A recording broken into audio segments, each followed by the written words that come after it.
Assalamualaikum warahmatullahi wabarakatuh. Teriring salam sehat dan sejahtera bagi pemirsa UGTV dan juga Sivitas Akademika. Senang rasanya saya Budi Hermana kembali memandu acara Tim Teaching, sebuah kolaborasi yang luar biasa dari 4 lembaga, yaitu Universitas Gunadarma, Institut Pertanian Bogor, kemudian Pusat Industri Digital Indonesia 4.0, sebuah lembaga yang dibangun dan difasilitasi oleh Kementerian Perindustrian, dan yang terakhir Mitra Internasional University of Adelaide dari Australia. Di mana salah satu program nyata dari kolaborasi 4 lembaga ini adalah Tim Teaching, yang selain nanti ada beberapa kolaborasi di dalam pembelajaran luar kampus ataupun di riset bersama. Nah, kali ini dalam Tim Teaching minggu ini juga sangat luar biasa bahwa tak terasa Tim Teaching dengan berkolaborasi ini sudah sampai ke minggu, menurut catatan saya adalah minggu ke-7 ya, di mana 6 minggu sebelumnya sudah ada 2 webinar dan juga 4 Tim Teaching. Nah, untuk tahap pertama ataupun periode pertama Tim Teaching itu sudah diselesaikan untuk modul 1, bagaimana Digital Transformation for Sustainable Agroindustry itu sudah disampaikan dengan menghadirkan pakar-pakar narasumber dari 4 institusi. Nah, kali ini untuk mengawali tahap kedua ataupun modul kedua yang lebih akan mengerucut ke topik terkait dengan supply chain, maka saya di studio ini sudah seperti biasa nih ditemani oleh rekan sejawat saya yang luar biasa, yaitu Dr. Tubagus Maulana, dan biasanya saya lebih sering memanggilnya Pak Bembi. Apa kabar Pak Bembi? Alhamdulillah baik, sehat. Sehat, ya? Alhamdulillah. Ya. Ini topik kita minggu ini sangat menarik ya. Ya. Bagaimana supply chain ini ya, bagaimana sangat rentang yang begitu panjang. Ya. Karena terkait dengan agroindustri itu kan selalu dikatakan agroindustri kan adalah industri bagaimana bahan baku utamanya kan hasil pertanian. Ya. Tetapi bukan hanya itu gitu, bahwa agroindustri pun mencakup produk yang digunakan untuk mendukung usaha pertanian ataupun industri yang terkait dengan jasa-jasa yang mendukung bagaimana produk pertanian itu sampai ke konsumen gitu ya, yaitu melalui pemasaran, perdagangan ataupun jasa yang lainnya yang makin konvergen gitu ya. Dunia kan makin konvergen. Nah, sehingga kenapa topik kali ini akan sangat menarik, bagaimana jalan panjang sebuah komoditas pertanian sampai ke konsumen ya. Itu akan menjadi hal yang akan kita diskusikan. Dan itu cukup kritis ya? Cukup kritis gitu ya. Dan kita tidak berdua nih, gitu kan. Kita pasti ada pakar kita, sejawat kita yang luar biasa ya. Dari Institut Pertanian Bogor. Saya izin menyapa dulu Prof. Marimin, apakah suara kami di studio terdengar? Terdengar jelas. Assalamualaikum warahmatullahi wabarakatuh. Waalaikumsalam. Sehat, Prof. Alhamdulillah sehat. Oke, terima kasih ya kolaborasi kembali. Ya, siap. Ini sebenarnya ini luar biasa ya pemirsa UGTV ya, bagaimana 4 lembaga ini berkolaborasi, dan itu isu utama di dalam terutama di pertanian ya, yang nanti akan bersinggungan dengan ekonomi juga, adalah bagaimana kondisi sekarang itu kan diwarnai dengan ekosistem digital. Tetapi di sisi lain bahwa kita itu mulai khawatir bahwa masa depan dunia itu kan terancam dengan perubahan iklim dan lain sebagainya ya. Sehingga kenapa ada konvensi global terkait dengan tujuan pembangunan berkelanjutan atau SDG ya, yang terdiri dari 17 tujuan. Sehingga kenapa kita ini berkolaborasi kan sebenarnya muara akhirnya adalah yang disebut dengan terminologi sustainable kan gitu ya. Sustainable itu sebenarnya mengacu bagaimana tujuan pembangunan berkelanjutan yang 17 tujuan, tetapi kalau esensi dari 17 tujuan itu adalah mengerucut bagaimana ekonomi, sosial dan lingkungan alam itu kan seimbang. Nah, ini kan tidak mudah. Nah, sehingga kita akan coba diskusi dengan Prof. Marimin dan juga dengan Om Bembi gitu ya, Pak Bembi gitu ya. Nah, untuk diskusi pertama kita akan awali dengan ketika berbicara supply chain, ketika berbicara pelaku ekonomi apa saja, jenis usaha apa saja yang terlibat dari mulai hulu ke hilir, itu kan pasti sesuai dengan definisi agroindustri adalah salah satunya adalah bahan bakunya adalah komoditas pertanian. Kan gitu ya. Sehingga nanti dalam rantai pasok itu siapa saja pelaku ekonominya ya tergantung dari jenis komoditas tersebut. Nah, dalam konteks di sini IPB, Gunadarma, PD 4.0 ataupun University of Adelaide mencoba di dalam pembahasan di minggu berikutnya mulai ke berbasis komoditas apa. Bagaimana supply chain yang selalu diistilahkan from seed to table gitu ya. Dari mulai apa istilahnya itu mulai bibit gitu ya. Sampai nanti masuk ke industri pengolahan, akhirnya tersaji ini di depan kita nih Pak Bemi ini sudah ada 2 cangkir kopi. Kopi ya. Gitu kan. Nah, bagaimana kopi ini dari biji mungkin di kebun mana itu kan prosesnya cukup panjang gitu. Nah, itu kan sederhananya dari mulai produksi sampai ke konsumen akhir, itulah yang dimaksud dengan rantai pasok dalam artian yang sederhana. Nah, untuk memberikan bagaimana ragam komoditas pertanian, bagaimana teknologi proses gitu kan, nah, apa saja yang bisa diolah dari komoditas tersebut sehingga menjadi produk-produk yang punya nilai tambah yang lebih baik. Nanti kita lihat video berikut ini, silakan.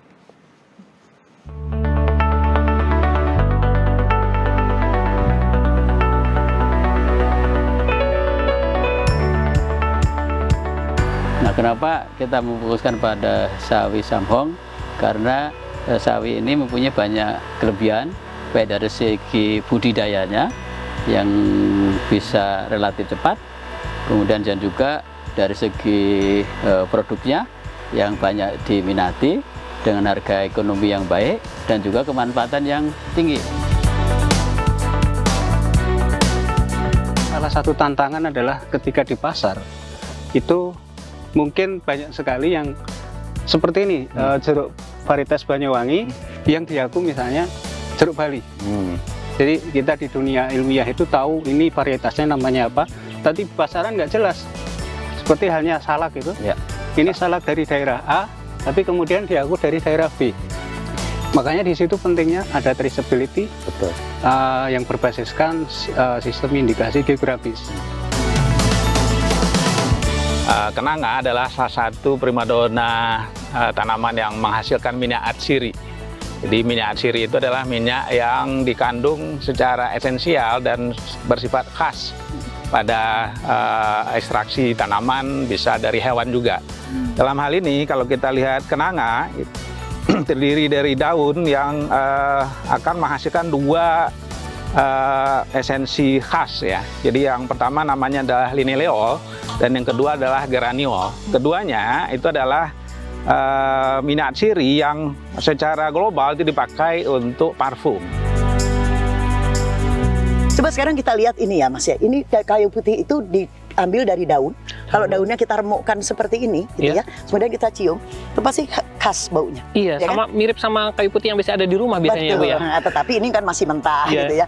Nah, bagaimana caranya ya? Potensinya itu banyak sekali potensinya, tetapi sekarang ini masih belum. Kenapa? Karena memang masih dipakai di dalam negeri. Kita masih sedikit sekali untuk mengekspor kayu putih. Baik. Itu. Jadi kalau kita bicara bahwa tadi kopi ini komoditas penting ya, satu lagi itu sebetulnya kopi itu juga budaya yang penting, gitu kan ya. Budaya ngopi itu tuh dari leluhur kita banyak gitulah ya. Tetapi memang terakhir-terakhir ini kalau kita lihat ya kopi itu mendapatkan tempatnya utamanya gitu, karena memang ada gerakan untuk melihat kopi sebagai komoditas yang memiliki nilai tinggi. Mulai dari dasar ya, kita lihat apa sih sebenarnya kandungan yang ada di dalam rosella. Nah ternyata di dalam bunga rosella ini, di dalamnya ada biji dan bijinya tuh banyak ya.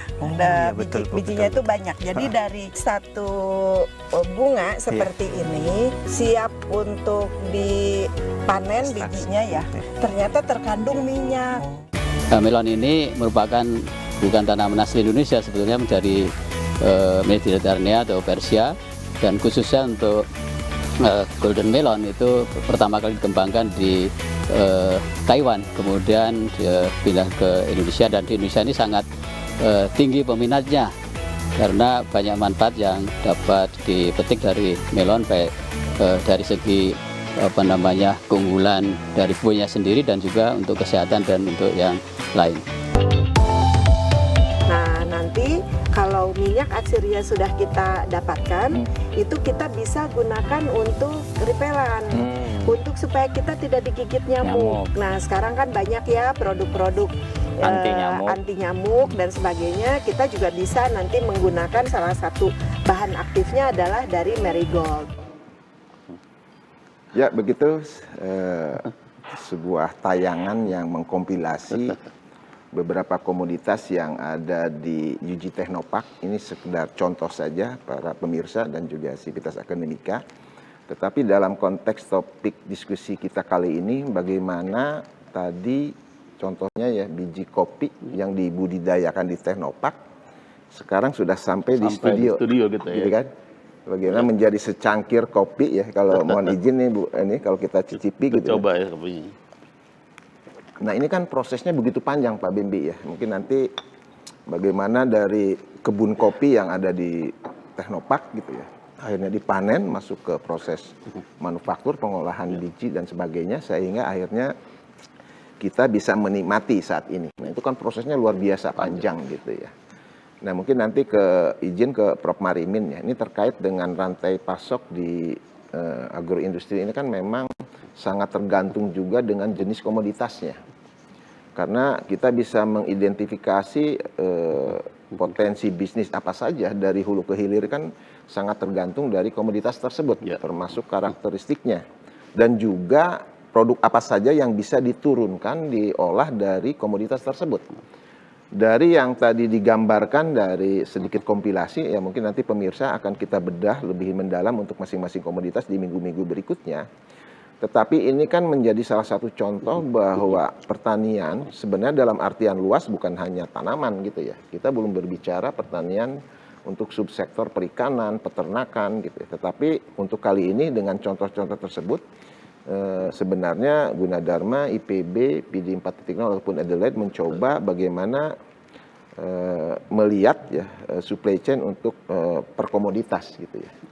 Sehingga untuk diskusi kali ini mungkin izin Prof. Marimin yang pertama ini terkait kenapa kita concern dengan supply chain ya. Nah, itu kan sangat menarik ya.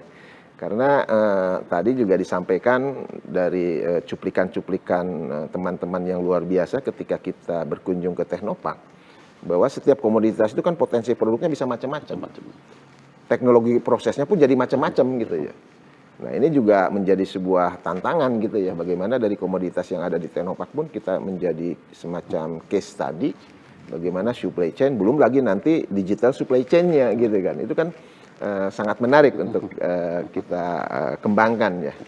Monggo Prof. Marimin, yang pertama terkait dengan nih urgensi ataupun relevansi supply chain di dalam komoditas pertanian itu apa saja yang menjadi pertimbangan, sekaligus mereview apa sih yang sudah kita lakukan mengenai transformasi digital untuk sustainable agroindustri. Monggo Prof. Prof. Budi, saya kira topik kali ini sangat menarik ya. Jadi sudah disampaikan tadi bahwa pengembangan modul ini fokusnya di sustainable agroindustry atau agresi berkelanjutan, yang materi-materi tentang agroindustri berkelanjutan sendiri sudah disampaikan pada 6 pertemuan sebelumnya, baik itu adalah mencakup dari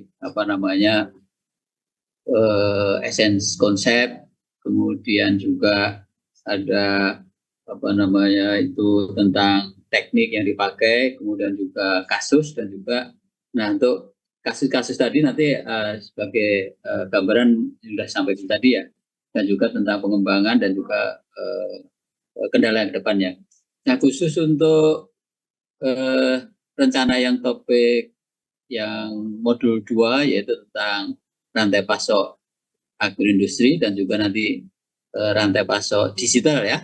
Nah, itu saya kira sangat penting juga diperhatikan dulu dari aspek hulunya.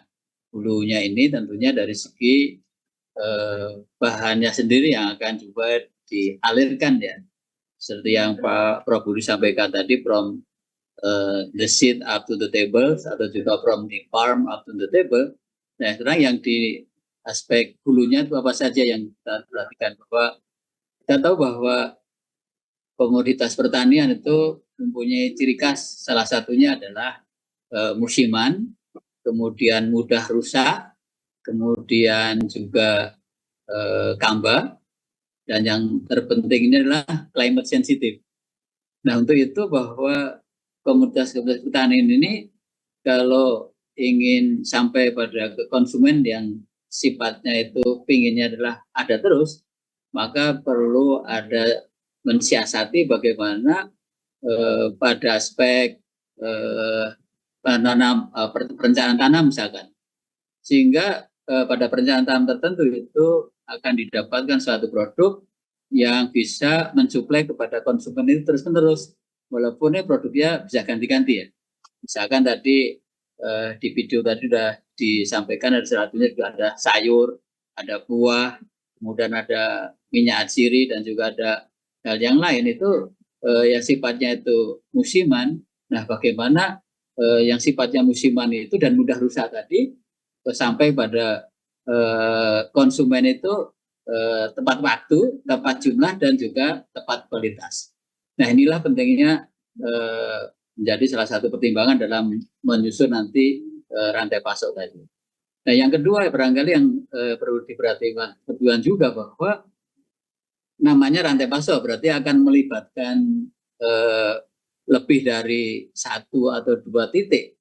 Pertama tadi dari produsen ya, produsen, kemudian nanti masuk ke pengepul. Nah, produsen ke pengepul saja itu pun sudah merupakan satu isu penting itu. Kapan bahwa produsen itu bisa, khususnya petani ya, itu bisa memanen supaya pas, yang ke pengepul juga pas ada link dengan penjualnya atau ke industrinya, sehingga isu aliran bahan itu menjadi sangat penting ya, aliran bahan dari petani ke pengepul. Dari pengepul itu nanti bisa dipilih nanti Bapak, dipilih apakah yang untuk dijual dalam bentuk fresh, contohnya tadi ada melon ataupun ada sawi, sampong, atau juga ada misalkan buah. Nah, tentunya kalau bisa dijual fresh, nah itu bagaimana penanganan fresh itu. Namun demikian juga ada kadang buah ataupun sayur atau produk pertanian yang lain itu yang karena sifat tertentu itu tidak bisa dijual dengan fresh, misalnya ukurannya nggak pas atau lecet dikit, harus masuk ke industri pengolahnya. Maka itu penting sekali kita sampaikan tadi, ini produk-produk pertanian itu komposisinya bisa dijadikan produk apa saja. Ya, sehingga nanti dengan menyusun satu rantai pasok yang baik itu kita bisa mengalirkan komoditas dari farm, dari kebun, kemudian ke pengepul mungkin bisa mensortir yang mana yang diolah secara melalui industri dulu pengolahan, atau langsung dijual fresh. Nah, ini tentunya juga suatu perlu indikator yang baik. Tentunya kemudian juga nanti produknya apa saja gitu ya. Misalkan kita mempunyai melon misalkan ya. Melon ini apakah akan langsung dikonsumsi sebagai buah melon, atau akan jadikan ekstrak melon, atau dibuat jus melon, berbagai macam itu Pak ya, Bapak Ibu sekalian. Dan ini hal-hal ini yang menjadi penting juga nanti pohon industrinya, sehingga di samping dijual fresh, kita perlu juga ada perhatian pohon industrinya, sehingga aliran suatu komoditas menjadi produk. Nah, produknya tentunya itu harus produk yang bernilai tinggi, artinya yang punya value added yang lebih baik. Dan juga kita perhatikan juga bahwa dalam rantai pasok ini juga yang krusial juga adalah bagaimana kita bisa mengurangi susut. Ini penting, yang penting itu juga penting ya. Jadi kalau kita panen dengan tepat kualitas, tepat jumlah, nah kemudian tepat proses, sehingga susut baik di tingkat petani, di tingkat pengepul, di tingkat industri itu harus lebih kecil ya, lebih kecil.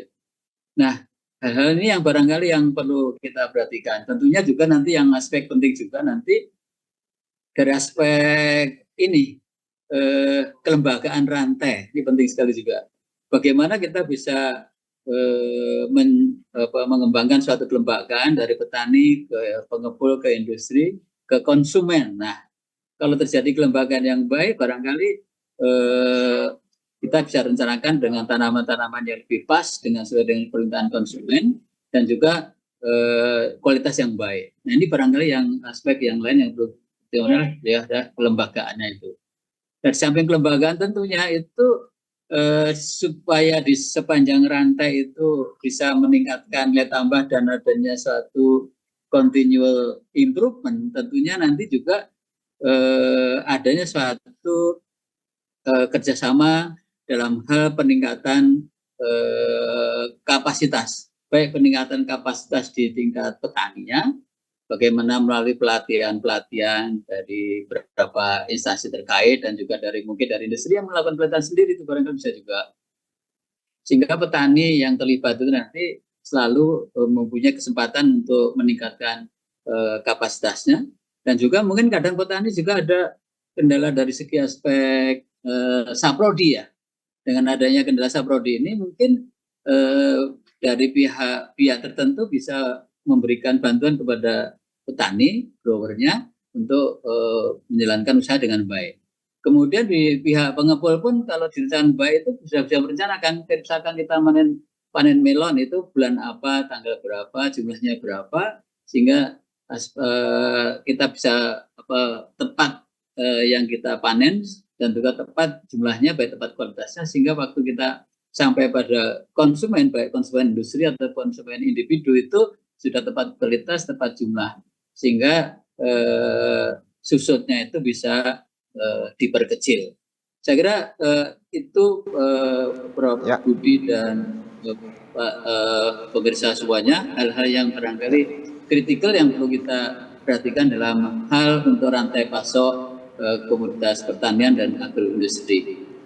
Siap, Prof. Jadi terima kasih. Jadi luar biasa nih bahwa urgensi supply chain di agroindustri yang berkelanjutan itu ternyata memang menyentuh ya hampir seluruh pelaku-pelaku ekonomi dari hulu ke hilir ya.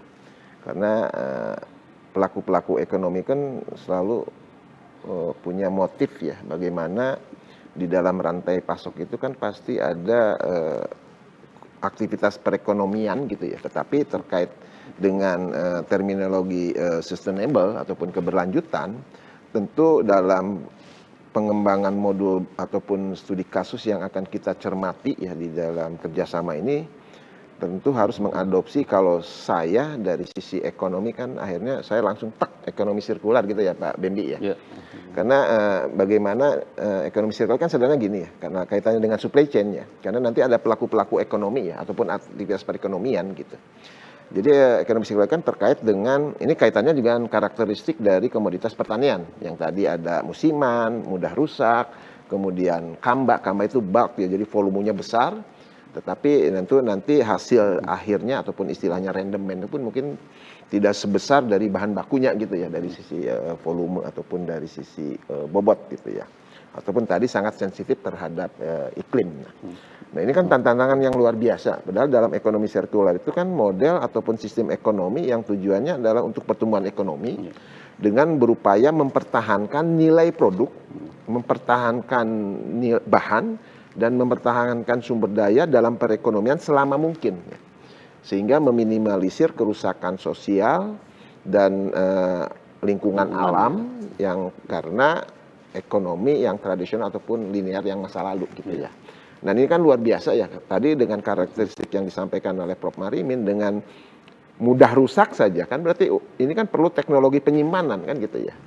Kemudian ketika musiman pasti kan bagaimana aliran bahan yang tadi disampaikan oleh Prof. Marimin juga kan terganggu.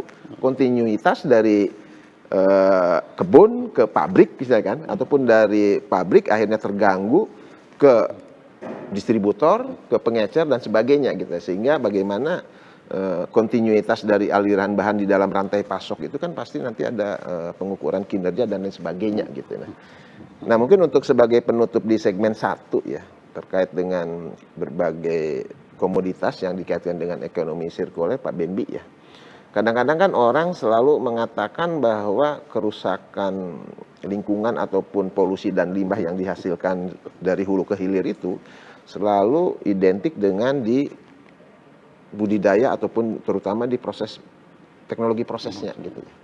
Padahal kalau kita merujuk kembali ke tujuan pembangunan berkelanjutan, itu ada salah satu tujuan itu adalah responsible consumption and production gitu. Jadi konsumen pun bukan hanya sekedar meminta barang dengan kualitas tinggi, dengan harga yang murah dan tepat waktu gitu ya, dengan jumlah yang juga sesuai. Nah mungkin tanggapan singkat dari Prof. Bembi ya terkait bagaimana sustainable agroindustri itu kan akhirnya bersinggungan juga dengan konsep ekonomi sirkuler, bagaimana mempertahankan umur produk dan juga terutama mengurangi impact-nya. Kira-kira gimana Pak? Ya memang jadi artinya sebenarnya dari kalau lihat dari tadi ya supply chain dan juga ekonomi sirkuler ya memang itu semua dari hulu ke hilir semua ya. Kita sebagai konsumen juga kita untuk bertanggung jawab ya. Gitu apa namanya terutama mengurangi waste kan ya. Maksudnya kita paling sederhana kalau kita makan nih Prof Budi. Ya kalau terus nggak habis gitu ya kita ambil di beberapa rumah makan mungkin sudah ada aturan-aturan tertentu bahwa kalau makan ya dihabiskan gitu ya. Kalau kan mereka nacas mungkin udah bagian dari untuk mengurangi waste yang ada ya gitu ya. Ya saya termasuk pelaku yang sudah melaksanakan itu Prof Budi dari makanan yang ada kita makan sampai habiskan Prof Budi. Ya, nanti istilah itu kan mubazir ya. Ya betul. Tapi ini menarik ya sebenarnya nanti mungkin akan dibahas lebih lanjut ya terkait dengan bagaimana ketika kita berbicara sustainable agroindustry kan muara akhirnya lagi-lagi adalah ketiga aspek tadi ya bahwa harus berimbang antara kepentingan sosial, ekonomi, dan lingkungan yang difasilitasi dengan teknologi ya. Betul. Sehingga nanti tentu nanti akan hadir juga nanti Prof Taufik ya dengan terkait bagaimana materi-materi yang menarik tadi yang prolognya disampaikan Prof Marimin akan didetailkan tetapi akan dilanjutkan dengan team teaching di minggu berikutnya terutama kaitannya dengan konsep digital supply chain for sustainable agroindustry. Pemirsa JUTV, Sivitas Akademika tak terasa untuk segmen 1 tadi kita sudah bincang-bincang ya terkait dengan bagaimana urgensi materi supply chain ya terutama yang dalam ekosistem digital untuk bagaimana proses panjang ya dari hulu ke hilir dari istilah kita itu kan dari on farm sampai ke off farm itu ternyata relatif melibatkan pelaku usaha dan berbagai tantangan yang salah satunya nanti solusinya adalah teknologi yang inovatif bagaimana digital supply chain itu bisa mengurangi tadi dari mulai budidayanya udah ada tadi ya kekurangan tadi ya mudah rusak gitu ya musiman. Nah ini tentu peran teknologi di dalam rantai pasok agroindustri yang berkelanjutan itu menjadi sebuah tantangan buat kita semua. Pemirsa JTP, demikian segmen 1. Nanti kita akan lanjutkan di segmen kedua terkait dengan case study bagaimana supply chain ini ataupun transformasi digital dalam pertanian ataupun industri pertanian berkelanjutan itu juga dalam konteks kebijakan strategis nasional pun sangat relevan. Nanti akan kita bahas di segmen yang kedua.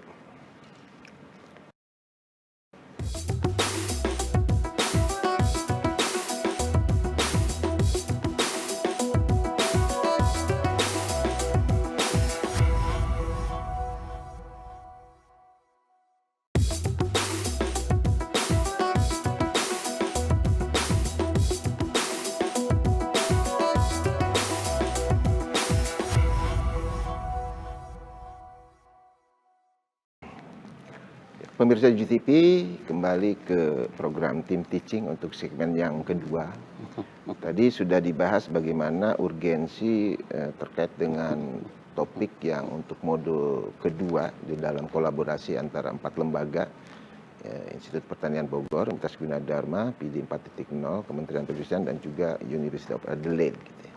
Tadi Prof Marimin juga sudah menyampaikan bahwa tantangan besar kita adalah ketika kita berbicara hasil pertanian yang akan dihilirisasi, itu ada beberapa sifat dari hasil pertanian, dari mulai yang musiman, kemudian juga terkait dengan daya tahan ataupun mudah rusak, kemudian juga sangat sensitif terhadap iklim, kemudian yang keempat itu adalah kamba ataupun bulk gitu ya, bagaimana volumenya besar, tetapi selain adanya loss, itu tidak semua 100% dari bahan baku pertanian itu menjadi 100 produk jadi yang siap dihilirisasi dan sesuai dengan rantai pasok sampai nanti akhirnya terhidangkan di konsumen.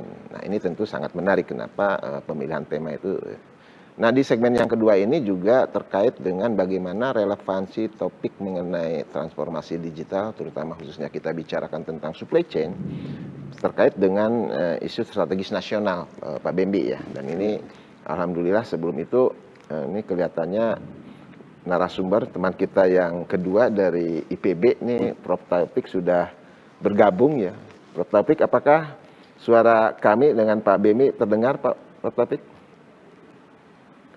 Ya, Assalamualaikum Pak Budi. Alhamdulillah terdengar Pak. Siap, sehat-sehat ya Prof. Ya, Alhamdulillah. Ya, izin tadi kita sudah mengawali diskusi ya di segmen 1 terkait dengan contoh komoditas pertanian yang ada di IJ Teknopark. Tadi juga kita lihat ya, Prof. Taufik kita cuplik terikit dengan kenanga. Kenanga ya. Nah, Asiri. ini kaitannya juga dengan apa yang disampaikan oleh Prof. Marimin ya. Sifatnya juga bulk gitu ya, apalagi rendemen dari kenanga itu menjadi essential oil itu kan relatif mungkin tidak lebih dari 5% mungkin gitu ya Prof. Taufik ya sampai jadi produk akhir. Sehingga lebih banyak by produknya, lebih banyak produk sampingannya gitu kan. Bahkan mungkin limbahnya ya, sehingga tadi kita sempat sedikit mengulas tentang ekonomi sirkuler. Bagaimana model ekonomi yang untuk bisa menumbuhkan pertumbuhan ekonomi tetapi dengan mempertahankan nilai produk, bahan dan sumber daya itu kan selama mungkin ya, tanpa merusak lingkungan dan memberikan dampak sosial yang baik kepada para pelaku di dalam supply chain ini. Nah, di dalam segmen ini kita akan awali bagaimana sebuah isu strategis, yaitu tentang pembangunan IKN yang nanti akan kita diskusikan tetap dalam konteks supply chain gitu ya. Nah, di sana ada terminologi bagaimana pembangunan super hub ekonomi. Nah, ini kita lihat tayangannya dalam video berikut.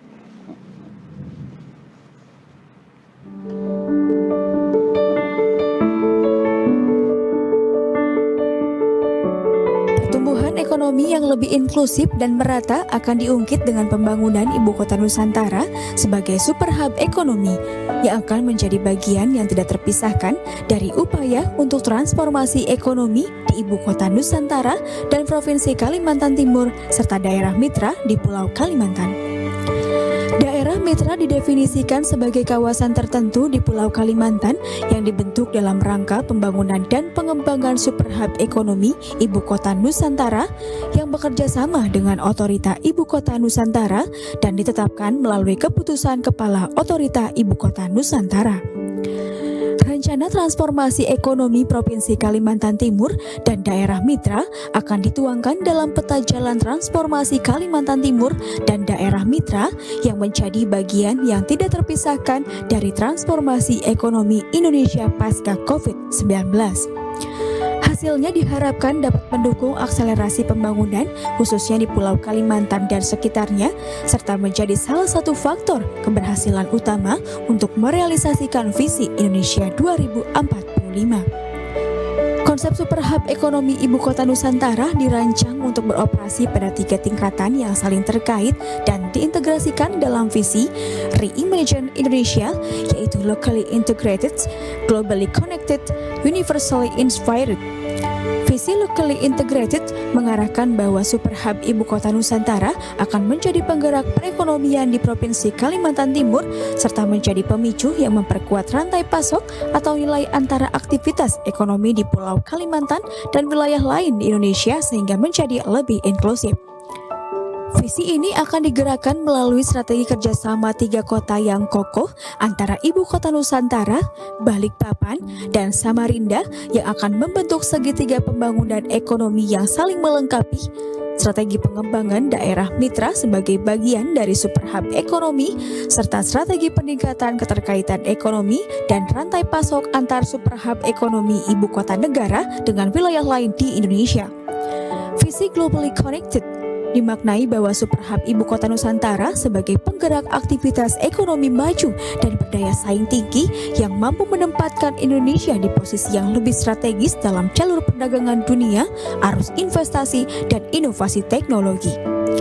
Sektor ekonomi yang akan dikembangkan diharapkan dapat mendorong Indonesia untuk memanfaatkan regionalisasi rantai pasokan yang awalnya diperoleh secara global sebagai respon terhadap dampak pandemi COVID-19.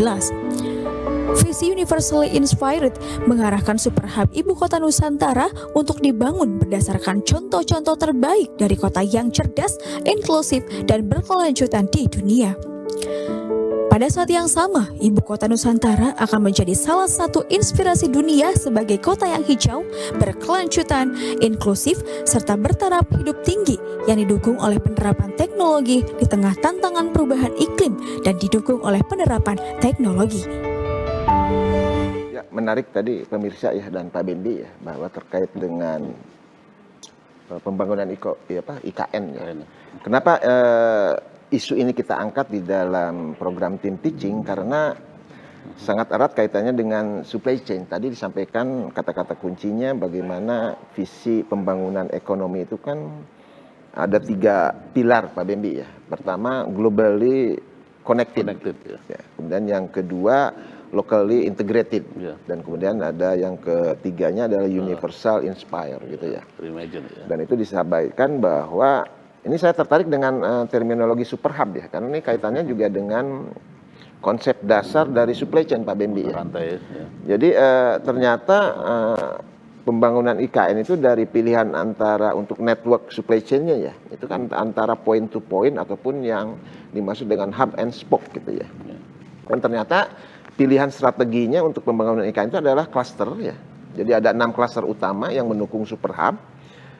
Yaitu yang pertama adalah industri teknologi bersih, kemudian yang kedua adalah industri yang rendah emisi karbon, kemudian yang ketiga adalah industri farmasi terintegrasi, yang keempat adalah industri kimia dan turunannya yang ramah lingkungan, kemudian yang kelima adalah ekowisata dan wisata kebugaran, dan yang menarik yang keenam gitu ya, yaitu klaster industri pertanian berkelanjutan. Nah ini yang nanti akan kita coba bedah. Tetapi karena topik kita kali ini terkait dengan rantai pasok, ya, mungkin Pak Bembi nih, tadi kan kita berbicara bahwa proses panjang dari produsen ke konsumen, dari lahan pertanian tadi ke meja kita di studio dengan secangkir kopinya, gitu ya.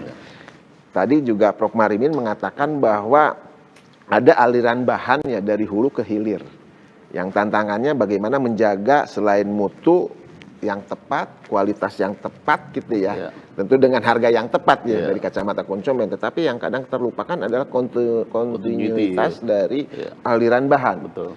Nah, kalau dengan menganalogikan network arsitektur gitu ya, antara point to point dengan hub and spoke gitu ya.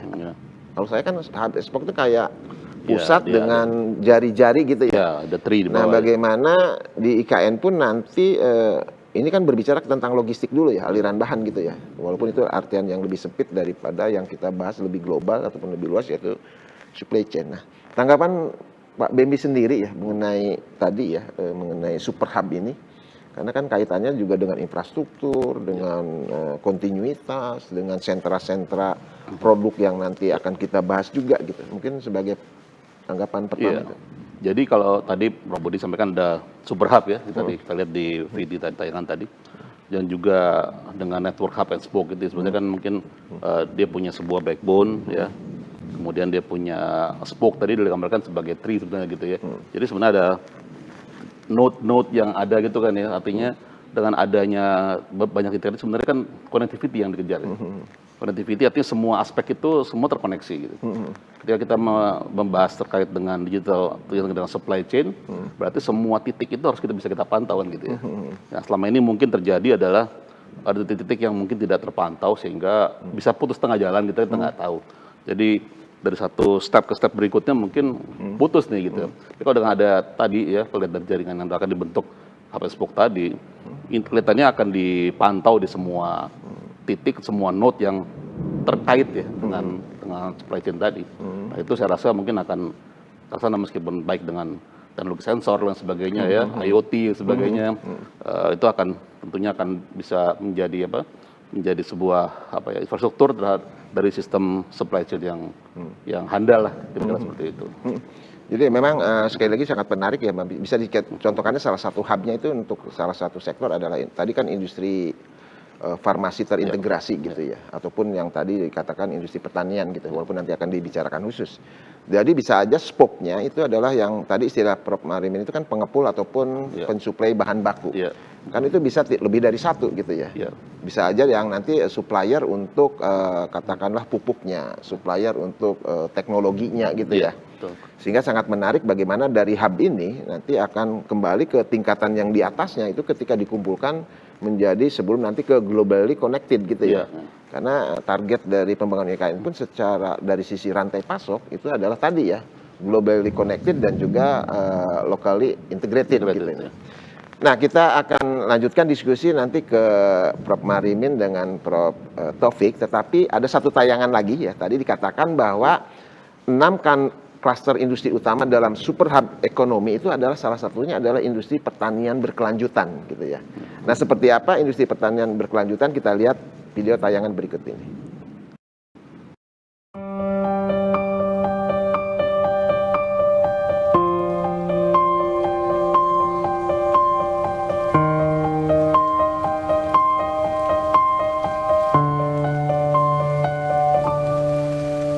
Ibu kota Nusantara akan mengalokasikan sekitar 10% lahan dari kawasannya seluas 256.142,72 hektar untuk produksi pangan agar dapat mencapai KPI Ibu Kota Nusantara.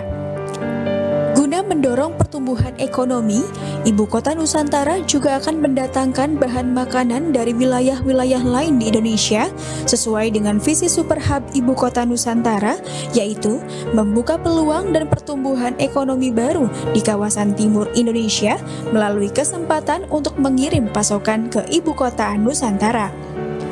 Pada saat yang sama, pengembangan Super Hub juga digerakkan dengan pengembangan pusat produksi dan inovasi makanan nabati, serta pangan berkelanjutan dan tangguh di masa depan untuk mendukung kesehatan atau kebugaran. Hal ini didasari pada aspirasi untuk beralih fokus dari komoditas pertanian biasa ke proses manufaktur yang memiliki nilai tambah, dengan memanfaatkan tren pasar mengenai kesehatan dan berkelanjutan, serta keanekaragaman hayati alami di wilayah Kalimantan Timur. Komoditas yang akan diperkuat dan sebagian ditingkatkan nilai tambahnya antara lain padi, sawit, aquaculture, serta berbagai tanaman untuk diolah menjadi ekstrak tumbuhan, protein alternatif, produk herbal, serta nutrisi dan nutraceutical. Ya, demikian tadi sekilas saja video ya yang narasinya diambil dari rencana induk ya pembangunan IKN khususnya untuk klaster industri pertanian berkelanjutan. Dari tayangan sekilas tadi ada beberapa poin yang mungkin nanti bisa diskusikan terkait dengan bagaimana kita memberikan nilai tambah dari hasil produk pertanian, yaitu tadi disebutkan padi tetap ada, kemudian ada yang berbasis sawit, tapi juga nanti ada nutrisi, pangan fungsional, bahkan ada yang kaitannya dengan produk-produk turunan gitu ya dari hasil ekstraksi. Jadi kata kuncinya adalah pemberian nilai tambah. Tetapi yang menarik kalau dikaitkan dengan video yang pertama mengenai Super Hub, bagaimana nanti di IKN pun kan tidak mudah ya. Karena ketika supply chain-nya bahan bakunya tadi ya, sawah ada di mana gitu ya. Kemudian ketika berbicara tadi salah satu komoditas prioritas adalah tanaman herbal gitu ya. Ataupun yang essential oil ataupun misalnya apa yang terkait dengan minyak atsiri itu ada di mana lahannya. Kemudian nanti akan dibawa kemana aliran bahan tersebut sesuai dengan supply chain-nya. Siapa pelaku-pelaku usaha di situ. Nah itu kan sangat menarik gitu ya. Sehingga kenapa ini diangkat menjadi topik diskusi hari ini dalam tim pitching. Itu kan menjadi sebuah kajian ya, sebuah laboratorium raksasa. Bagaimana supply chain ini tentu IPB, Gunadarma, PD 4.0 dan juga Adelaide itu memberikan sumbangsih pemikiran bagaimana membangun supply chain dari nol gitu ya. Untuk semua komoditas terutama dengan 6 klaster industri, khususnya adalah industri pertanian berkelanjutan. Mungkin untuk giliran pertama izin bisa Prof. Marimin ya, mungkin nanti bisa memberikan tanggapan terkait dengan tadi ya ada istilah Super Hub yang memang terkait juga dengan supply chain ya dan mengerucut kepada satu dari 6 klaster utama di dalam super hub ekonomi ikan itu adalah industri pertanian berkelanjutan. Monggo tanggapannya, Prof, terkait dengan 2 video tadi. Baik, terima kasih. Saya kira dari cuplikan 2 video tadi tergambarkan bahwa pentingnya kita membangun suatu wilayah baru ya, IKN, dan terutama untuk ibu kota nasional lagi ya. Itu harus dipersiapkan dengan baik. Nah, persiapan ini termasuk tentang tadi Pak, keperluan segala bidang, termasuk juga yang terpenting adalah keperluan yang tidak bisa dihindarkan, yaitu keperluan pangan ya. Nah, ini barangkali ini yang menjadi isu krusial ya. Nah, untuk itu seperti yang di video pertama tentang super hub, tentunya tadi yang saya kira semboyan yang sangat bagus tadi ya, globally connected, locally integrated, itu saya kira salah satu ini Pak, apa namanya, semboyan waktu dulu sistem logistik nasional. Nah, sebenarnya kita sudah punya juga apa namanya sistem logistik nasional, kita punya sudah banyak Pak. Jadi kita sudah punya, sehingga salah satu apa super hub tadi saya kira salah satu juga mempertimbangkan juga namanya itu sistem logistik nasional yang diantaranya mempunyai 6 driver Pak ya. Driver yang pertama saya kira infrastrukturnya, yang kedua juga nanti komoditinya. Nah, ini penting juga nih Pak. Nah, komoditi apa harus juga identifikasi dari awal. Kebutuhan untuk mensuplai dari IKN tadi, salah satu komoditi pertanian tadi ya, yang sudah diidentifikasi baik pangan ataupun terkait yang lain, itu harus juga diidentifikasi awal. Dan juga yang terpenting juga saya kira sudah disebutkan tadi bahwa kalau tidak mencukupi yang dari daerah sekitar, memang ya kita harus dapatkan jalur ya istilahnya jalur pengadaan dari berbagai wilayah. Jadi sudah dibina dari sekarang itu kerjasama dengan wilayah lain, apakah provinsi penghasil produk pangan terutama yang diperlukan untuk mensuplai IKN tadi. Saya kira pentinglah kelembagaannya. Yang tidak kalah pentingnya itu adalah dukungannya nih Pak, sistem informasinya yang nanti pasal detail tentunya dan sistem informasinya ya. Nah, maka harusnya dari sekarang sudah mulai harus dipertimbangkan tentang bagaimana mendesain sistem informasi untuk pemenuhan ya kebutuhan yang di KN tadi. Salah satunya kebutuhan adalah keperluan pangan. Nah, sistem informasi itu salah satunya nanti juga harus menggunakan dengan teknologi canggih ya, masuk juga nanti sistem IoT-nya dan juga mungkin yang mendukung tentang bagaimana mengalirkan bahan dari sumber produksi ke IKN tadi. Ya mungkin kalau sebagian dari luar Jawa, saya kira nanti ada multimoda transportation juga Pak ya. Mungkin dari Jawa diangkut dari kapal, atau mungkin yang dari pesawat, mungkin dari kapal akan masuk ke IKN pakai transportasi darat. Nah, bagaimana infrastruktur logistik dan rantai pasok itu dibangun dari sekarang, baik infrastruktur fisik, kemudian infrastruktur non fisik termasuk SDM-nya. Nah, saya kira ini SDM yang harus dipersiapkan dari sekarang Pak ya, SDM dan juga nanti infrastruktur logistiknya ya, termasuk nanti perusahaan-perusahaan sebagai penyedia jasa logistik, rantai pasok, di samping yang menyediakan barang-barangnya sendiri Pak. Saya kira dari sekarang diperhatikan. Nah, khusus untuk pengembangan agroindustri yang berbahan baku tanda kutip lokal, terutama agroindustri yang terkait dengan mensuplai pangan, saya kira itu juga harus diperhatikan sekarang ya, apakah itu nanti wilayahnya di mana ya, mungkin pasti juga. Dan juga tadi ada juga satu prioritaskan sawit ya. Sawit itu pasti nanti juga industrinya pasti akan mendekati ini Pak, mendekati lokasi bahan bakunya kan. Nah, bagaimana mengangkut dari sawit misalkan dari CPO kemudian akan menjadi minyak goreng lah katakanlah ya.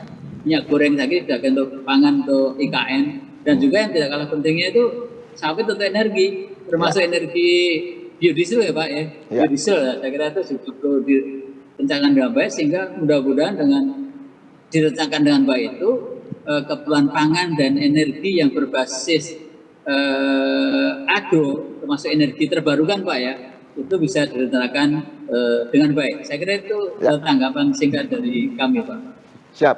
terima kasih Prof. Marimin. Ini saya mungkin beralih ke Prof. Taufik ya. Prof. Taufik, ini tanggapan singkat saja Prof. Sebelum nanti terkait dengan bagaimana digital supply chain itu akan menjadi topik-topik pada minggu berikutnya yang akan disampaikan di segmen yang ketiga. Mungkin Prof. Taufik punya tanggapan singkat terutama dari perspektif bagaimana super hub ekonomi itu dilihat dari rantai pasoknya, seberapa kompleksnya gitu ya. Tadi ada istilah globally connected dan juga locally integrated gitu ya. Monggo Prof. Taufik tanggapan singkatnya terkait dengan supply chain di IKN ya, terutama dengan super hub, dengan contoh tadi salah satu dari 6 industri utama itu adalah industri pertanian berkelanjutan. Monggo Prof. Baik, terima kasih Pak Profesor Budi. Saya pikir ini sudah dialamatkan dengan bagus ya, minimal tadi sudah disampaikan ya landasan-landasan mungkin ya secara matematik itu akan lebih mudah ya kita pahami bagaimana super hub itu dianggap sebagai satu graf besar ya yang nanti itu akan terdiri dari sekian banyak klaster seperti yang disampaikan oleh Pak Bembi dan Profesor Budi juga. Dan menurut saya ini adalah dasar yang bagus bagi kita untuk didiskusikan lebih lanjut ya, karena dasar-dasar logik dan matematiknya sudah kita hantarkan dulu bahwa struktur graf inilah nanti akan membangun secara keseluruhan yang kita maksud sebagai super hub itu yang ada backbone-nya, dan itu nanti akan mengalirkan ya sekian banyak aspek-aspek yang penting di dalam supply chain ya. Jadi sebagaimana kita ketahui minimal nanti itu ada aliran bahan yang harus terjaga, aliran materialnya yang bisa menjamin ya keseluruhan stakeholder itu bisa mendapatkan kebutuhannya. Lalu yang kedua juga tentu saja tidak kalah pentingnya adalah aliran duit ya, monetary flow-nya. Dan yang ketiga seperti yang tadi sudah dialamatkan juga oleh Profesor Marimin adalah pentingnya aliran informasi dan keputusan. Nah, menurut saya ini adalah hal-hal yang sudah mulai ya kita buka, dan tentu saja pada modul pertama kemarin kita sudah letakkan fondasi dasar dari transformasi digital yang kita maksud, di mana di sana ada 4 pilar yang akan kita perhatikan, yaitu yang pertama bagaimana proses bisnis ya dari digital supply chain ini nanti yang akan kita jalankan ya. Mungkin di kasus ini kita akan fokus pada permasalahan di IKN. Lalu yang kedua tentu saja adalah pilar infrastruktur, di mana nanti baik itu infrastruktur secara fisik yang sekarang juga sudah dan sedang ya digiatkan. Dan tentu saja yang kedua adalah infrastruktur sistem informasi pendukungnya. Dan pilar yang ketiga yang juga sudah kita sorot pada modul pertama kemarin adalah pilar operasi. Yang ini nanti akan banyak sekali yang berkaitan dengan dua driver besar ya di dalam supply chain, yaitu driver logistik ya seperti yang disampaikan oleh Profesor Marimin tadi. Dan yang kedua adalah driver cross fungsional, termasuklah di sana fasilitas, sistem informasi, sourcing, termasuk kontrak. Dan yang menurut saya itu nanti akan perlu kita lanjutkan adalah apa dan bagaimana sebetulnya digital supply chain ini mau kita bangun ya untuk mewujudkan apa yang kita maksud sebagai sustainable agroindustri 4.0. Itu kira-kira Profesor Budi tanggapan singkat saya. Ini memang kita harus ke sana lagi ya, ke IKN. Iya betul. Jadi ini ini kan sebuah laboratorium raksasa lagi-lagi gitu ya, karena kan memang dibangun dari nol. Dan tadi kita sudah sepakat bahwa supply chain itu dengan tadi ya implementasi dari teori graph itu kan super hub itu kan sangat kompleks ya. Apalagi nanti terkoneksi dengan pasar internasional gitu. Dan ini kan sebuah tantangan buat kita nanti bagaimana ada kolaborasi lagi setelah di team teaching ini, bagaimana kita membangun ataupun setidak-tidaknya studi kebijakan gitu ya terkait dengan rekomendasi bagaimana supply chain yang tentu tadi yang disampaikan oleh Prof. Marimin dan Prof. Taufik itu kan bisa menjadi sebuah apa ya? Ini kan baru dalam tataran konsep, itu kan hanya baru dalam rencana itu. Mungkin Pak Beni ada tanggapan terkait dengan tadi? Iya, memang betul tadi disampaikan oleh Prof. Marimin dan Prof. Taufik tadi gitu bahwa aspek tadi yang disampaikan di video atau tayangan sebelumnya juga dengan apa yang disampaikan Prof. Marimin itu memang sangat penting ya gitu ya untuk kita diskusikan tadi terkait dengan IKN ya. Apalagi ini tatanan baru ya. Jadi di IKN itu juga kita masih bisa mendesain lebih apa ya? Mungkin lebih robust ya gitu sistem itu ya. Robust dengan sesuatu yang baru, tentunya kita bisa menggambar konsep-konsep tadi kita tuangkan dalam implementasi yang lebih real gitu ya. Betul. Gitu. Karena kalau sudah benang khusus lebih sulit ya Prof. Untuk kali ini masih baru, sehingga mungkin lebih mudah untuk bisa mendesain. Apalagi kan sekarang lagi bangun infrastruktur juga di sana gitu ya. Itu kan bagaimana saling terkait gitu. Memperlancar arus bahan secara fisik mungkin sudah disiapkan gitu. Tapi yang penting tadi kan ada dua kata kunci yang bisa saya tangkap ya. Salah satunya kesiapan SDM gitu ya. Betul. Bagaimana aliran data dan informasi untuk pengambilan keputusan kan gitu ya. Nah itu juga ya nanti akan tentukan itu kan lebih di arah yang di luar fisikal aliran bahan kan gitu ya. Betul. Tapi nanti akan kita diskusikan kembali pemirsa GTV. Demikianlah bincang-bincang kita dalam program Team Teaching di segmen yang kedua yang lebih mengangkat bagaimana isu strategis nasional dalam pembangunan IKN yang dikaitkan dengan bagaimana strategi ataupun bahkan mungkin baru tahap perencanaan supply chain dengan yang terkait dengan pembangunan super hub ekonomi dengan 6 pilar industri prioritas yang ada di sana. Yang tentu tidak lupa juga ya pemirsa GTV bahwa visi dari IKN kan 3 ya. Pertama sebagai identitas nasional, kemudian yang kedua adalah kota berkelanjutan, dan juga yang ketiga adalah penggerak ekonomi masa depan.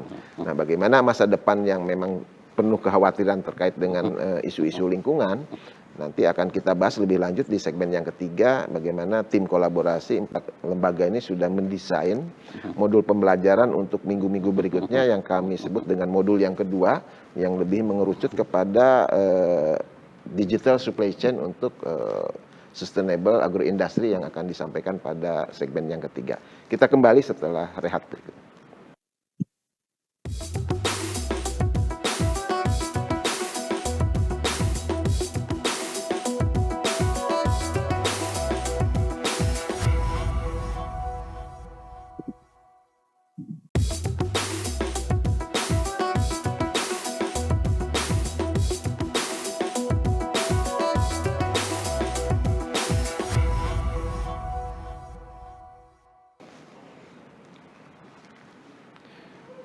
Sebuah rantai pasok dari hulu ke hilir itu ternyata melibatkan banyak pelaku ekonomi gitu.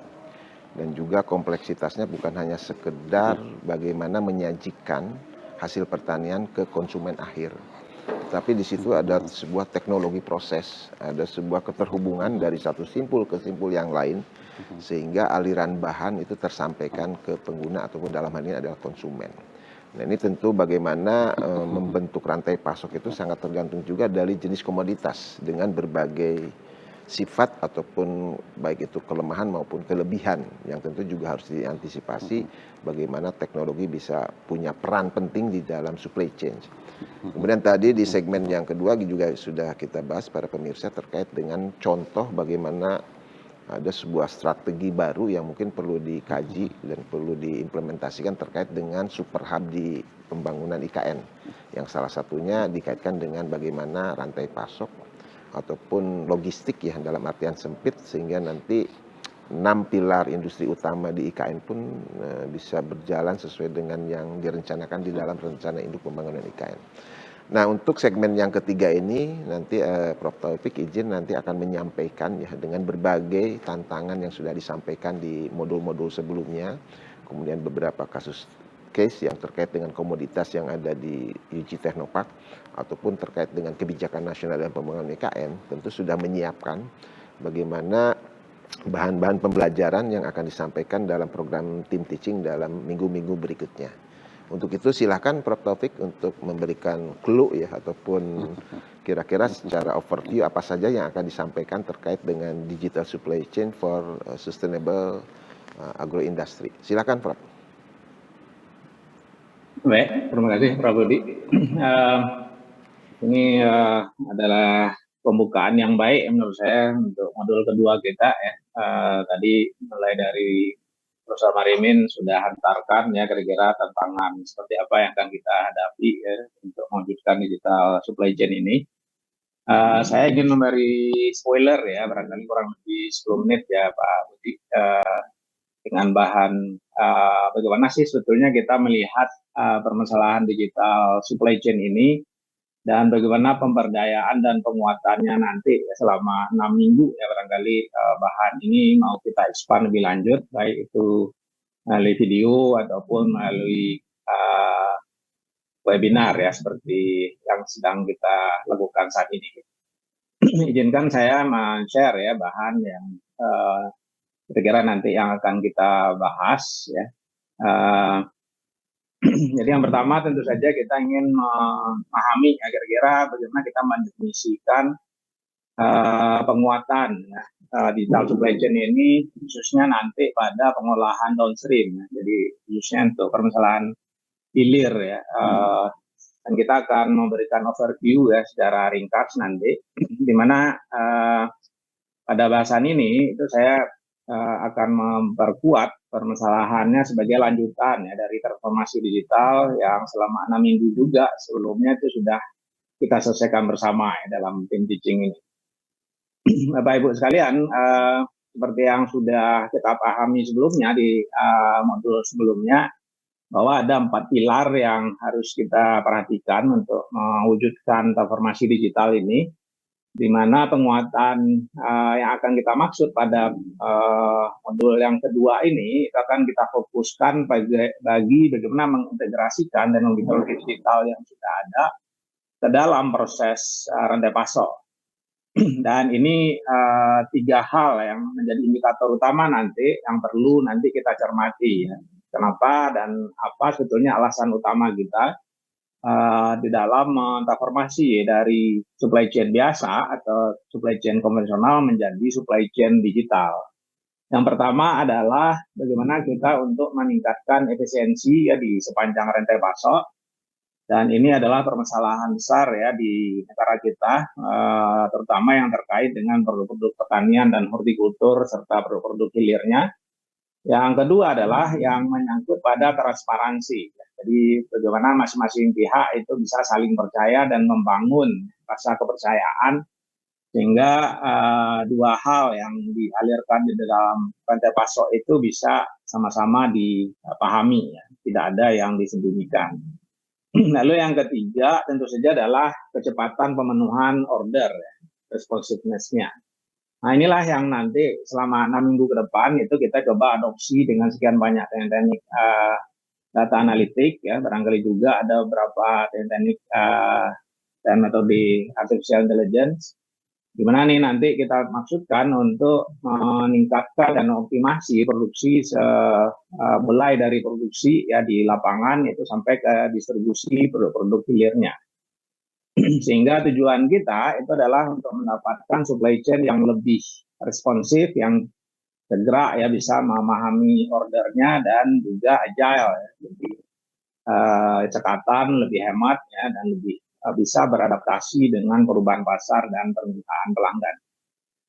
Nah tentu saja nanti kita perlu ya komponen-komponen utama yang akan kita bahas selama 6 minggu ke depan. Itu mulai dari apa saja teknik yang terkait dengan business analytics yang menggunakan basis data untuk memperbaiki kemampuan pengambilan keputusan dan efisiensi operasi. Dan yang kedua yang terkait dengan poin-poin yang tadi sudah disampaikan juga ya oleh pembicara sebelumnya ya, baik Profesor Marinin, Pak Bembi dan Profesor Budi sendiri ya, di kaitannya dengan mengotomatisasi ya proses-proses panjang rantai pasok serta meningkatkan kemampuan prediktif.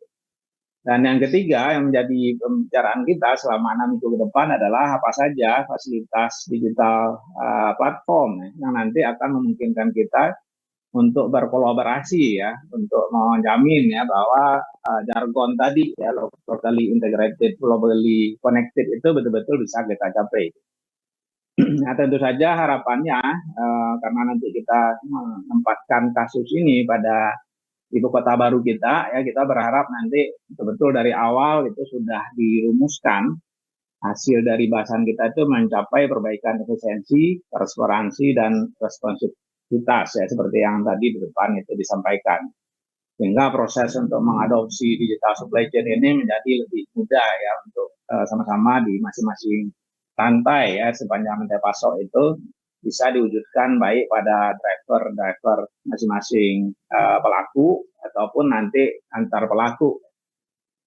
Nah, demikianlah nanti ya kita akan melihat ada sekian banyak tantangan persiapan yang perlu ya kita perhatikan dari awal sehingga nanti permasalahan hilirisasi ya seperti yang kita sampaikan tadi di awal itu bisa kita jawab dengan baik. Yang pertama tantangannya tentu saja adalah bagaimana kita mengintegrasikan data yang bisa menjamin ya bahwa aliran data itu tanpa sekat lagi ya, dia seamless ya.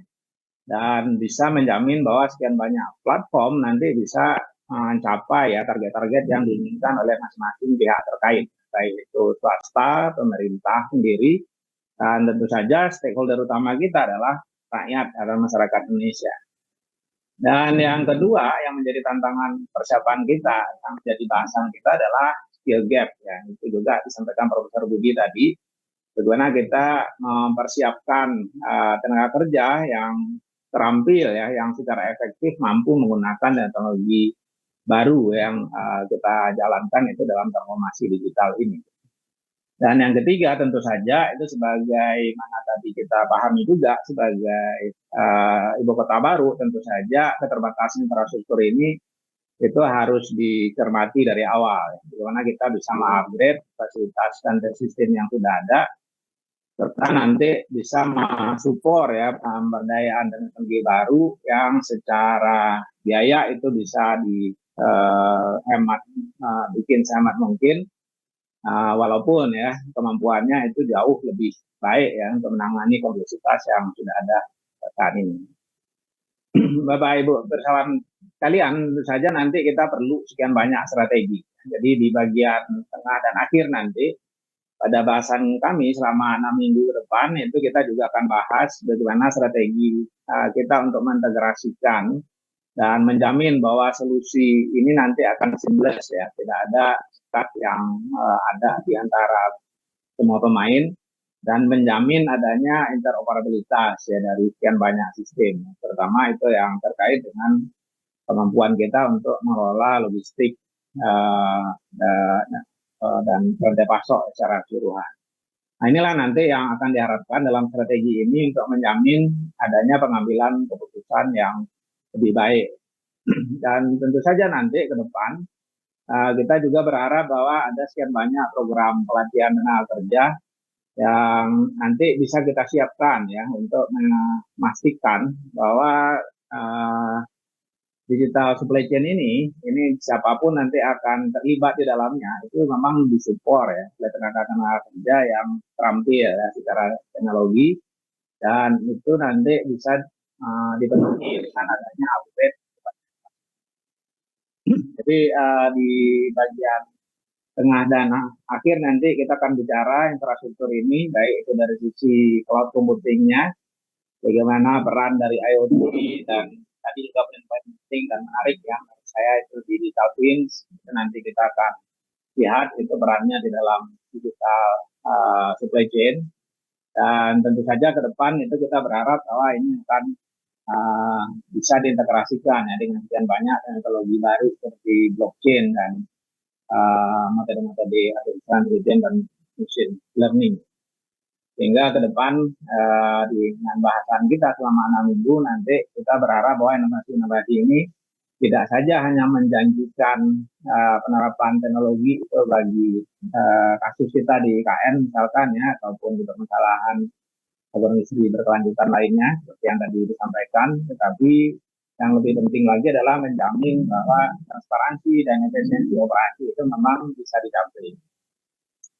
Demikian kira-kira poin yang bisa saya sampaikan Pak Budi untuk sebagai spoiler ya dari bahan yang selama 6 minggu ke depan yang akan kita bahas. Ini akan sangat menarik nanti ya kalau pemirsa juga bisa memberikan tanggapan dari pembicaraan kita hari ini. Terima kasih Pak Budi. Baik, terima kasih Prof. Taufik. Terkait dengan bagaimana kita akan coba detailkan digital supply chain ini ya, yang dalam konteks membangun agroindustri yang berkelanjutan. Ada beberapa hal yang sebenarnya nanti kita coba diskusikan dan menarik gitu ya. Mungkin yang pertama Pak Bendi ya, tadi ketika berbicara digital supply chain sebenarnya itu adalah bagaimana mengintegrasikan teknologi digital ke dalam proses rantai pasokan gitu ya. Sehingga untuk meningkatkan efisiensi, transparansi ataupun responsiveness dari supply chain untuk semua pelaku ekonomi tentunya kan gitu ya. Dan tadi disebutkan ada 3 komponen utamanya terkait dengan advanced analytics, AI dan juga digital platform. Yang muara akhirnya adalah bagaimana operasi dari mulai produksi itu konsumsi itu bisa agile dan responsif terhadap perubahan pasar ataupun permintaan dari konsumen. Dari kacamata seorang teknolog gitu ya, terutama teknologi digital, ini kan tentu sangat menarik kalau kita bedah satu persatu ya teknologi terkini yang terkait dengan digital supply chain. Mungkin ada tanggapan? Iya, tadi menarik kebersamaan oleh Prof. Taufik tadi ya, apa yang akan kita bahas di modul yang berikutnya ya. Bahwa saya menggarisbawahi beberapa poin tadi yang Prof. Taufik sampaikan yang memang saat ini masih menjadi problem di kita ya. Yaitu yang pertama adalah interoperability. Antar sistem itu kita punya banyak data, banyak sistem, tapi sistem itu interoperability-nya masih belum terlalu baik ya. Karena kan digital supply chain tentunya dibutuhkan konektivitas yang tinggi ya. Tadi ya, locally integrated, globally connected itu menjadi penting. Kemudian yang berikutnya adalah tadi ya. Data integration tadi. Ini tadi terkait dengan bagaimana data kita tuh punya data yang menggunung gitu. Tapi mungkin rendah masalah analitik. Data itu artinya maknai data itu seperti apa, mengintegrasikannya, dan juga tadi ada yang Pak juga sampaikan garis bawahnya adalah seamless integration. Artinya kita nggak kita sebagai pelaku di bidang itu mungkin kita masih tidak merasakan ada transisi itu, jadi seamless ya, prosesnya lebih smooth gitu ya.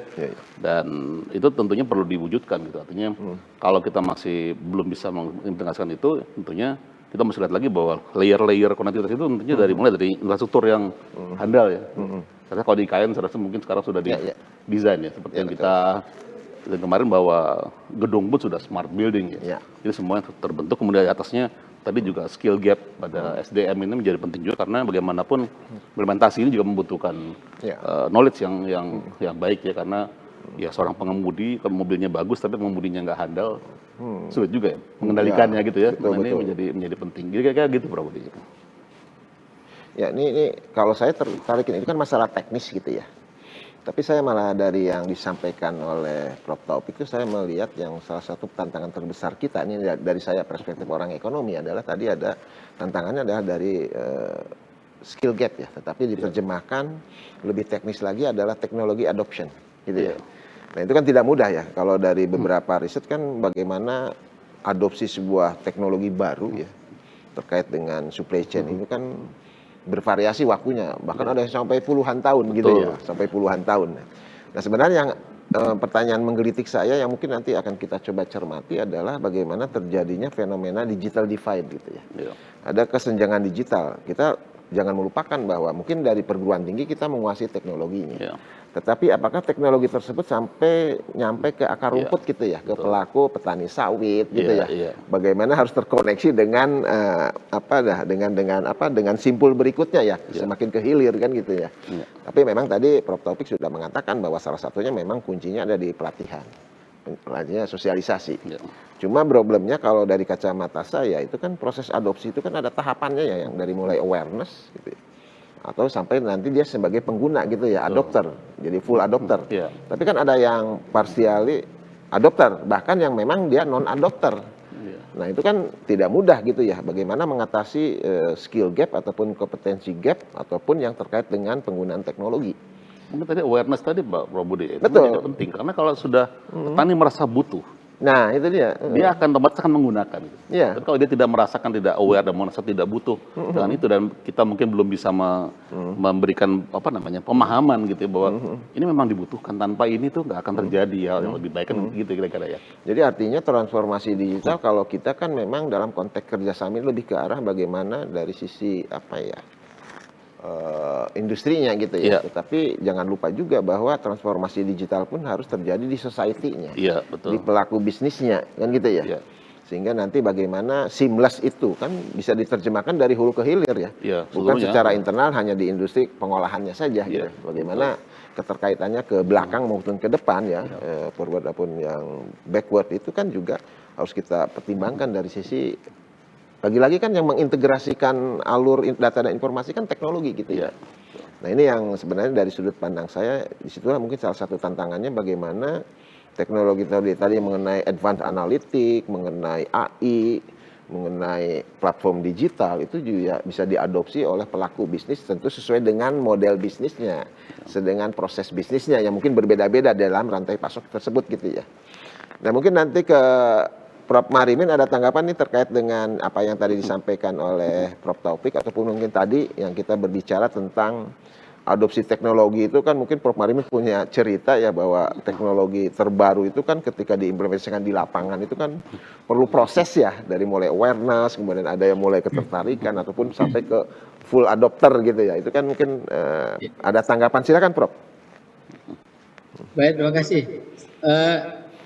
Saya kira teknologi adopsi teknologi sangat penting ya. Saya kira itu menjadi sebuah bahan yang akan dibicarakan juga ya, sebuah tahapannya, kemudian juga tingkat efektivitasnya supaya dapat dilaksanakan baik. Namun selain itu mungkin di dalam pembahasan di modul yang kedua yang akan kita mulai minggu depan serinya itu kita juga akan membahas tentang bagaimana kita membuat suatu isu untuk merumuskan struktur rantai pasok yang efisien dan efektif seperti apa gitu. Kemudian yang kedua juga akan kita lihat tentang bagaimana merumuskan cara untuk mengukur kinerja rantai pasok itu ya, barangkali isu-isu apa yang harus kita perhatikan. Yang ketiga nanti kita akan juga melihat yang terpenting juga ini Pak, seperti yang pada segmen sebelumnya disampaikan bagaimana kita mengukur dan juga meningkatkan nilai tambah satu produk sepanjang aliran itu ya. Saya kira itu menjadi isu yang penting juga. Dan itu juga nanti yang tidak kalah pentingnya Pak, tentang aspek keberlanjutan rantai pasok. Nah ini yang menjadi fokus modul kita kan sustainable agri industry ya. Jadi keberlanjutan ini tidak hanya di salah satu saja, tentu di menyeluruh di segala aspek ya, termasuk dalam rantai pasok. Dan yang barangkali semuanya itu nanti juga tidak terlepas dari kira-kira risiko-risiko apa yang akan dihadapi ya dalam membangun satu rantai pasok, kedepannya seperti apa, dan juga nanti mitigasi risikonya Pak. Hal semacam itu akan menjadi satu pembahasan yang menarik ya. Saya kira dalam 6 minggu ke depan ya Pak ya. Jadi mungkin kita akan membahas di samping aspek-aspek teknologi, aspek digitalisasi, aspek inovasi, dan kita akan membahas adalah prinsip utama ya dalam suatu rantai pasok yang mencakup struktur, kinerja, nilai tambah, risiko dan keberlanjutan. Saya kira itu Pak tambahan dari saya Pak. Baik, terima kasih Prof. Marimin. Saya malah jadi tertarik tadi yang terakhir itu ya. Manajemen risiko teknologi informasi Pak Bimbi. Karena ketika kita menggunakan teknologi digital itu kan sebenarnya ada risiko ya, baik yang dari risiko ketergantungan teknologi ataupun ancaman-ancaman yang terkait dengan ketika teknologi itu punya kelemahan gitu ya. Bisa mengeksploitasi data-data yang memang sensitif dan rahasia gitu ya. Ataupun bisa menginterrupt proses produksi itu sendiri gitu ya. Mungkin sebagai tanggapan singkat Pak Bimbi mengenai manajemen risiko ini gimana nih yang terkait, karena ini juga harus diedukasi ke masyarakat gitu ya. Karena selain ada yang tertinggal, tetapi ketika yang udah full adopter, di situ adalah salah satu resiko-resiko yang harus diantisipasi karena bisa mengganggu proses produksi atau bahkan menginterrupt. Contohnya tiba-tiba lampu mati, apakah proses bisnis berhenti gitu kan atau gimana, atau alur data dan informasi kan terganggu. Mungkin ada tanggapan singkatnya. Itu saya garis bawahi tadi terkait dengan openness Pak Budi. Artinya ketika sistem terintegrasi tentunya pihak-pihak itu kan harus saling membuka, tadi Prof. Taufik istilah transparansi tadi ya, membuka semua prosesnya supaya bisa terintegrasi, tapi juga kan ada risiko-risiko yang akan dihadapi ya, terkait juga mungkin dengan cyber security ya, yang mungkin akan juga terkait dengan itu. Kemudian juga biasanya kalau dari sisi sistem infrastruktur servernya aman, tapi dari sisi usernya ini yang perlu diedukasi juga gitu ya. Karena dari situ juga bisa menjadi pintu masuk gitu ya untuk masalah risiko terkait dengan security tadi. Jadi apalagi kalau dengan data-data yang jangan sampai data-data itu kemudian misalnya akhirnya termodifikasi gitu misalnya gitu ya tanpa oleh pihak-pihak yang relevan gitu ya. Misalnya itu juga perlu dijaga juga. Jadi faktor edukasi ke user pun juga menjadi penting gitu. Karena kan mungkin yang kita hadapi mungkin nanti misalnya petani gitu kan. Mereka mungkin bisa menggunakan tapi kemudian awareness terhadap hal itu mungkin akan perlu kita sampaikan juga kan gitu ya. Sehingga mereka juga lebih hati-hati dan sistem pun juga harus bisa memagari juga kan gitu ya. Supaya bisa digunakan oleh user yang mungkin mungkin yang novice itu levelnya gitu ya. Dan memang hal ini kan perlu kita garis bawahi juga ya. Kadang-kadang kan persepsinya bahwa dengan teknologi semua masalah selesai kan tidak begitu juga ya. Karena teknologi kan ada dua sisi ya, ada sisi buruk dan sisi baiknya. Betul. Ya. Tetapi saya selalu punya pemahaman yang tentu Pak Bimbing sama bahwa teknologi itu kan hanya tools ya. Tergantung the man behind the gun-nya gitu. Bagaimana teknologi itu adalah alat bantu yang bisa membantu pelaku-pelaku usaha di dalam supply chain agroindustriasi yang berkelanjutan. Sehingga kata kuncinya bagaimana kita pun nanti akan menyampaikan. Di satu sisi ada teknologi yang bisa memperlancar alur bahan, data, dan informasi. Tetapi di sisi lain jangan lupa, di situ ada resiko-resiko yang harus kita hadapi. Nah ini kadang-kadang awareness terhadap resiko dengan penggunaan teknologi juga kan sama-sama harus kita sampaikan ya. Selain dari manfaat dari teknologi digital itu di dalam rantai pasok. Tapi ya mohon maaf nih Pak Bembi, Pak Prof Marimin, Prof Taufik, tak terasa nih bincang-bincang kita yang tadinya memang hanya sekedar pengantar, sekedar clue, sekedar spoiler, bagaimana nanti kolaborasi 4 lembaga ini akan melanjutkan program-program teaching yang lebih detail. Karena saya meyakini pemirsa dari sini kan dari yang sifatnya overview ini banyak sekali sebenarnya PR-PR kita, banyak sekali tantangan kita.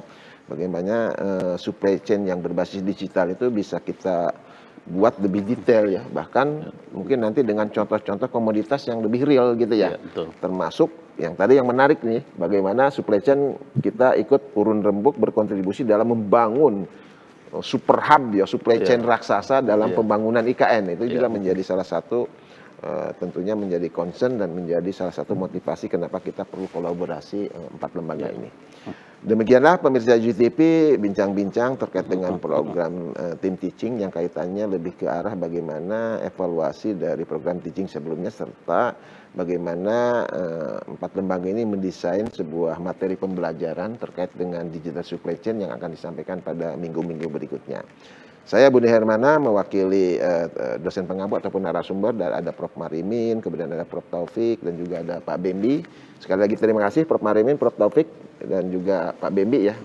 Ini dengan bincang-bincang yang luar biasa, mudah-mudahan memberikan wawasan ataupun informasi yang terkait dengan pengembangan modul bersama ini. Sekali lagi saya Budi Hermana mewakili kru UGTV dan para narasumber mengucapkan terima kasih. Mohon maaf kalau ada hal-hal yang kurang berkenan.